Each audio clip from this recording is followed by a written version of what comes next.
Okay, let's dive right into an absolutely incredible mystery hidden deep within the Himalayan mountains. We're talking about a story that perfectly blends ancient mythology, a literal parallel legal system, and an unbroken chain of faith that still dictates the lives of thousands of people today. In this explainer, we're unpacking the fascinating legend and the very real modern reality of the Mahashu Devta.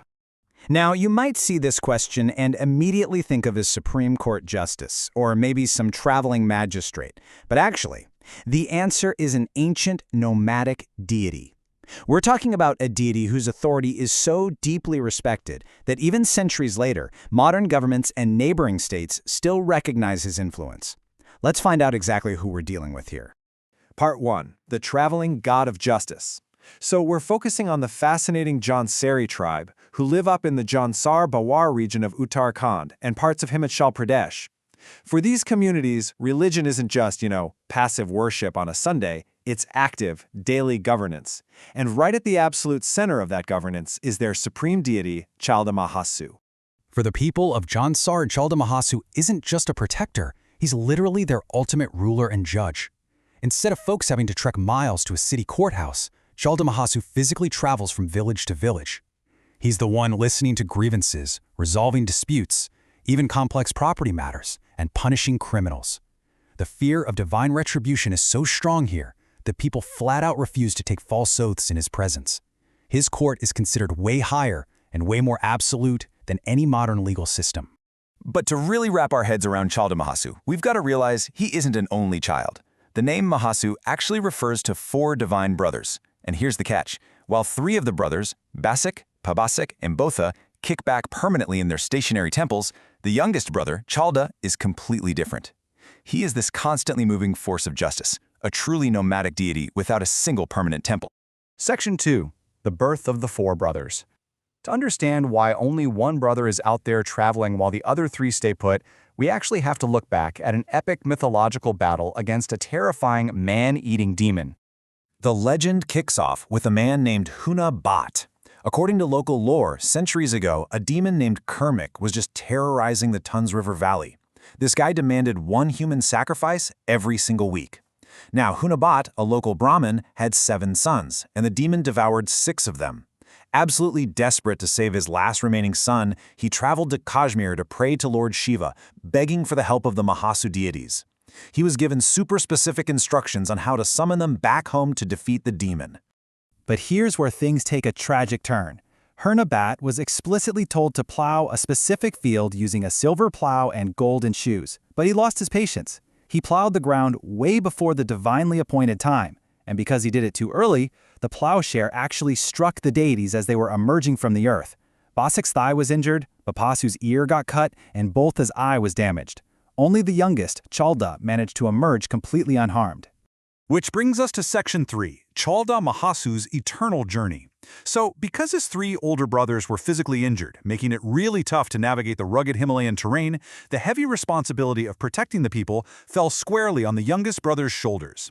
So Chalda Mahashu took on a truly staggering commitment. Get this, he operates on a mind-boggling 24-year cycle. Yep, 24 years. He spends 12 years traveling through the Sathi area and then another 12 years traveling through the Pasi area. He just slowly makes his way from village to village, making absolutely sure that every single devotee has access to divine justice. And when Chalda Mahashu moves, it is an absolute spectacle. He travels with a massive silver palanquin, a grand divine canopy, and this huge entourage. Plus, whichever village is hosting him is entirely responsible for the food and accommodation of that massive crowd. It's a really heavy burden, but the locals consider it an immense, immense honor. Now, you might be wondering, how on earth do they know where he's going next? Well, you'll be amazed to know that the route isn't planned out by humans on some calendar, it's actually signaled by the Gandwa. The Gandwa is a sacred, completely untouchable goat that acts like a divine oracle. Basically, wherever this specific goat wanders off to and eventually stops, that is the deity's chosen next destination. Nobody is allowed to guide or harm this goat, even if it starts snacking on their crops. What's truly incredible to me is that all of this is grounded in modern reality. These traditions, they aren't just things of the past, locked away in dusty old books. They're actively, vibrantly practiced by modern tribal communities and temple priests today. This devotion is living, breathing and literally walking across the mountains right now. Moving on to Section 4, Divine Justice and Folk Healing. Because Mahashu isn't just a judge, he's the ultimate physician too. He essentially provides an entire parallel system of law and medicine for the Jansari people. To manage this massive traveling court, the governance is highly structured. The deity doesn't just speak directly to you. Instead, his judgments are communicated through the vizier, who is the highest official. Then you've got the pujaris, which are priests selected from specific villages, the bandaris, who handle all the logistical headaches, and the tharnis, who cook and serve during those long 24-year travels. And this deity's power extends way beyond the mountains. There's this fascinating historical legend where a sacred item belonging to Mahashu, called a doria, washed all the way down the Yamuna River to Delhi. A ruler in Delhi mistakenly used it to store salt, while that disrespect supposedly brought terrible misfortune to the capital. So as an apology, they started a tradition where salt is sent from the capital as a tribute to the Mahashu Temple. And get this, that tradition is still remembered today. Naturally, when people receive justice or get their wishes fulfilled, they pay their respects. Devotees express their gratitude through some very specific offerings. It ranges from a jatar, which is visiting the temple with your family, to a tika, where you donate little drops of gold or silver. They might even offer a gandwa, a live goat that just gets to stay happily at the temple for the rest of its life. Alongside the justice system, folks rely heavily on divine healing for sickness. Local herbalists called jajiras prescribe medicines, sure, but there's also a strong belief in supernatural causes for illness.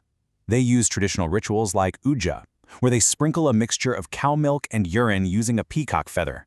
It's meant to cure illnesses that are thought to be caused by the wrath of spirits, or maybe breaking a religious rule. All right, let's move to our final section, Section 5, the historic Jagra Festival. All of this reverence, all the fear and love for the Mahashu brothers, culminates in these massive cultural celebrations, the most notable one being the incredible Jagra Festival held in late summer. The sheer sea of devotion at the Hanol Temple during this festival is just staggering. Literally, thousands upon thousands of devotees gather together. They perform night vigils, sing traditional folk songs, and do these massive group dances to please the deity. I mean, the energy is absolutely electric. And we're not talking about some isolated local event here. The festival is so culturally significant today that the government actively steps in. They declare official state holidays for schools in the surrounding areas just so people can attend. They even coordinate with the neighboring state of Himachal Pradesh to run special dedicated bus routes to transport the huge influx of pilgrims. At the very heart of this massive gathering is a place of deep, deep mystery. Inside the dark, windowless inner sanctum of the Hanol Temple, a room where only the head priest is allowed to enter, lies an eternal flame that's said to have burned unbroken for centuries. There's also a hidden water stream in there, and no one knows where it comes from or where it goes. It's a closely guarded divine secret. It really is remarkable. You know, these stories aren't just locked away in some dusty library. They are alive in the memories and the journeys of the people. They actively dictate the justice system, the travel routes, and the deep, unwavering faith of modern people living in the Himalayas today. The myth is literally walking right among them. Which leaves us with one final, pretty profound thought to chew on. In an increasingly modernized world, where technology connects us instantly, and modern courtrooms keep expanding their reach, how will this incredible 24-year journey of Chalda Mahashu evolve in the centuries to come? Will the silver palanquin keep marching? Or will the modern world eventually catch up to the traveling god of justice? Thanks for diving into this explainer with me. Stay curious, and I'll see you next time.